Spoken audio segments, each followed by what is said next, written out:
Welcome to my new blog.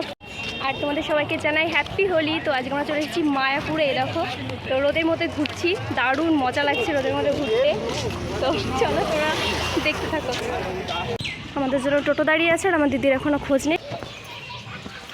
ওই দেখো আমার দিদি দেখেছো দূরে, সব কিছুতে লেট করে করে আসে। আর আমাকে এসেই বলে, আর আমি দেখো আগে এসে টোটোতে বসে পড়েছি। ট্রেনটা পাবো না মনে হচ্ছে ওর জন্যে।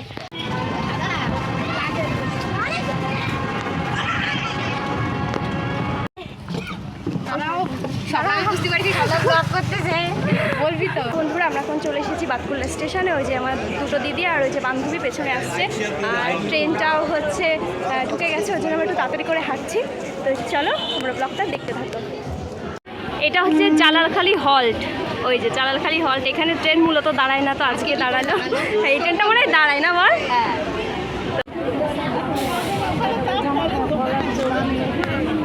এখন কৃষ্ণনগর স্টেশনে, হ্যাঁ এখন কৃষ্ণনগর স্টেশনে।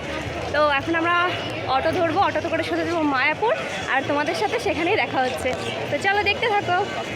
দূর দূরান্ত দেশ বিদেশ থেকে সমস্ত যাত্রীদের এখন রোদের মধ্যে যেতে পরে এসে আমরা ছবিটা আসবো। এই পরকে আস্তে আস্তে এইটুকু অবস্থা খারাপ হলো। এই বাবা এরকম হয়ে গেছে। আমরা তো ওর জন্য পুরো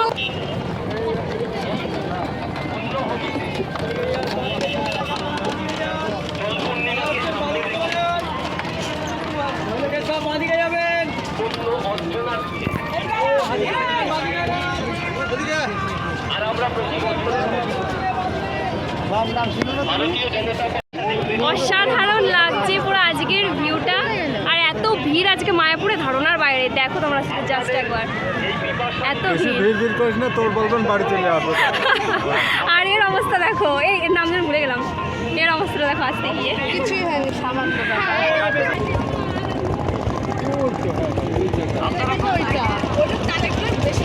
স্বরূপগঞ্জের ঘাট পেরিয়ে এবার এই রাস্তাটা ধরে মায়াপুর স্কন মন্দিরের দিকে আমরা যাচ্ছি।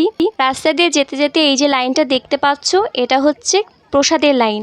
আর হ্যাঁ, রাস্তার শুরুতেই যে ভিড়ের চমকটা আমরা দেখতে পাচ্ছি, প্রথমে ভেবেছিলাম এটাই হয়তো, কিন্তু না, এটা সামান্য।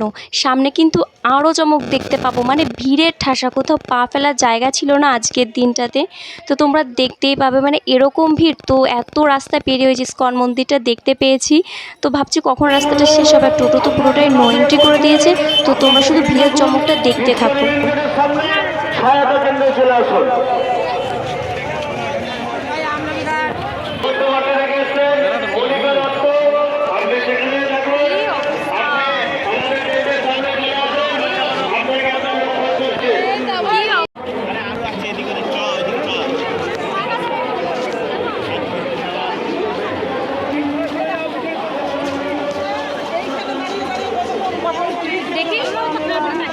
মায়াপুরে এসে এবার যা ভয় পেয়েছি না, তার ধারণার বাইরে। মানে এর আগে বহুবার আসা হয়েছে, কিন্তু এরকম ভিড় আমি কখনো দেখিনি। আর মানে কোন দিকে যাব আমি সত্যিই বুঝতে পারছি না। মানে মানে মনে হচ্ছে কি রাস্তাটাই পুরো গুলিয়ে ফেলেছে। এদিকে যাবো না সেদিকে যাবো, সত্যি মানে এত ভিড়। আর সেরকম প্রচণ্ড রোদ দিয়েছে, মানে এত রোদ দিয়েছে, তারপরে এত ভিড়। মানে মানুষের যে কষ্ট ধারণার বাইরে। তারপরেও এই দেখো, যেখানে গাছ দেখতে পাচ্ছ তার নিচেই হচ্ছে মানুষ বসে আছে। মানে যেখানে শেল্টার সেখানে মানুষ, কোথাও একটা ছায়া জায়গা খুঁজে পাচ্ছি না। মানে এই দেখো, এখান দিয়ে যে রাস্তা দিয়ে যাচ্ছে, ভেবেছিলাম যে আসার পর একটু বিশ্রাম নেবো, তারপরে ঘুরবো, কিন্তু তার আর উপায় নেই, কোথাও জায়গা পাচ্ছি না। প্রত্যেকটা জায়গাতেও গাছের নিচে লোকজন পুরো ভর্তি বসে আছে। ওখানে শেল্টারের নিচেও কিন্তু বহু মানুষ। আজকের দিনটাতে মায়াপুর আসা আমাদের একেবারে রং ডিসিশন। এই দেখো রুমালটা ভিজিয়ে নিয়েছি, ভিজিয়ে নিয়ে আমি মুখটা মানে ভেজাচ্ছে, এত গরম আর চারিদিকে এত পরিমাণে ভিড়, তোমাদের ধারণার বাইরে। মানে পুরোপুরি রং ডিসিশন, মানে হোলিতে মায়াপুরে আসা। তো এত ভিড়, মানে কোথাও একটা ফাঁকা নেই। আমরা তো অনেক কষ্ট করে এই জায়গাটাতে বসেছি। পেছনের ওই পাশে হচ্ছে একটা অনুষ্ঠান হবে, গুরু প্রভু ফেস্টিভ্যাল।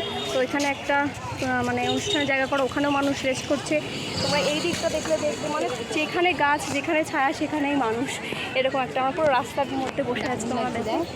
তারপর আর কি, কোনো উপায় না দেখে আমরা শুধু মন্দিরের চারপাশটা একটু রাউন্ড ঘুরলাম, কোথাও একটু শেল্টার পাওয়া যায় কি না, কিন্তু পুরোটাই বৃথা।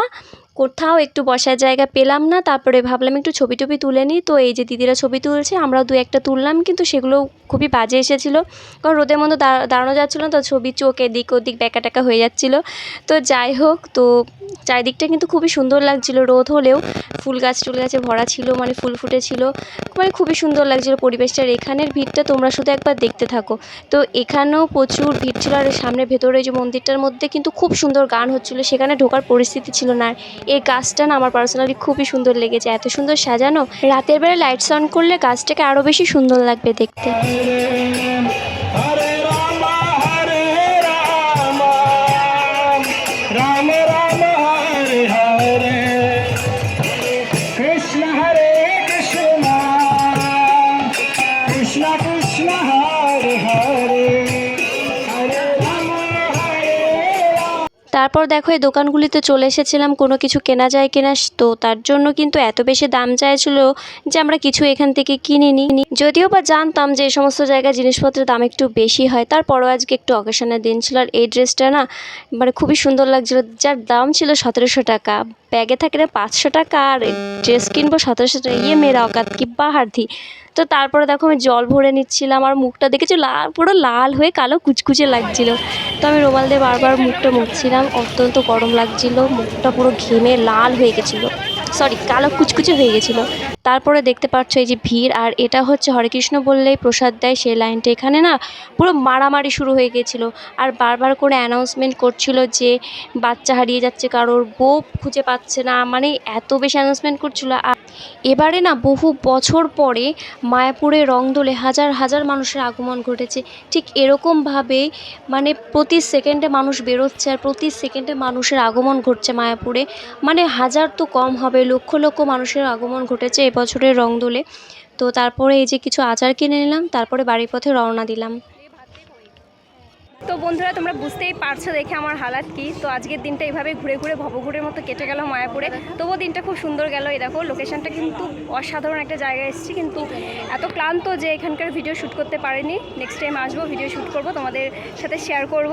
তো চলো যাই হোক, তোমাদের সবাইকে জানাই হ্যাপি হোলি। আজকের দিনটা তোমরা খুব খুব ভালো কাটাও, আমি তো খুব ভালো কাটিয়েছি মায়াপুরে। তো চলো ব্লগটা ভালো লাগলে লাইক কমেন্ট শেয়ার করে দিও। তো চলো টাটা।